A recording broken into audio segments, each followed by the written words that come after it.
Saya merasa sangat heran dengan keputusan oknum penyidik Polres Labuhan Batu, Sumatera Utara yang menghentikan penyelidikan atas laporan yang saya sampaikan melalui Polda Sumatera Utara. Saya merasa keputusan ini sangat kental dengan ketidaknetralan dalam menentukan status hukum kasus yang dilaporkan. Sebagai pegiat sosial dari DPP LSM, Teropong Keadilan dan Hukum, kami ingin membantu kerja Polri dengan melaporkan dugaan tindak pidana penipuan dan penggelapan terkait penerbitan surat keterangan ganti rugi atas tanah yang tidak sesuai ketentuan hukum. Dalam laporan tersebut, saya menyertakan rekaman pengakuan Kepala Dusun S6 berinisial HS yang mengaku bahwa di desa S6 sering terjadi manipulasi data penerbitan surat keterangan ganti rugi tanah yang sebenarnya fiktif. Tujuannya adalah agar warga yang tidak punya surat tanah bisa mendapatkan pinjaman dari bank dengan menjadikan surat keterangan ganti rugi fiktif tersebut sebagai agunan. Beberapa hari setelah rekaman dibuat dengan ponsel pintar, Kepala Dusun HS berdiskusi dengan saya dan menyatakan bersedia mengakui kesalahannya serta meminta pembatalan surat keterangan ganti rugi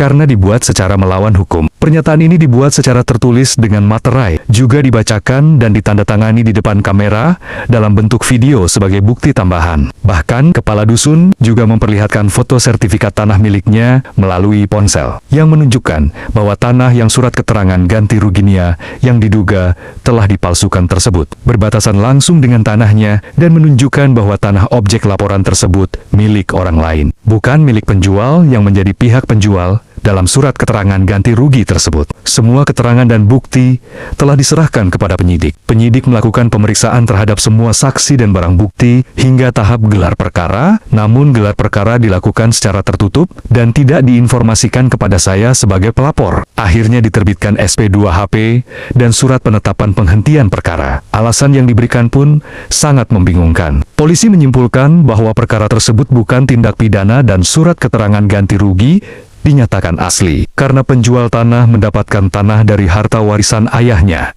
sebelum menjualnya. Namun, surat keterangan ganti rugi tersebut tidak dilengkapi dengan dokumen alas hak riwayat tanah, surat keterangan tidak silang sengketa, maupun surat keterangan ahli waris. Artinya, surat keterangan ganti rugi berdiri sendiri tanpa dokumen pendukung sesuai peraturan tentang penguasaan tanah di Indonesia. Ini berarti pihak bank hanya menerima agunan berupa surat keterangan ganti rugi tunggal tanpa data pendukung lainnya. Dari sisi hukum, SKGR tidak termasuk dokumen hak atas tanah yang diatur dalam Undang-Undang Nomor 5 Tahun 1960 tentang Peraturan Dasar Pokok-Pokok Agraria UUPA, sehingga tidak memiliki kekuatan hukum yang kuat untuk membuktikan kepemilikan. Jika SKGR dibuat dengan data palsu, dapat dikenai pasal 263 KUHP tentang pemalsuan surat.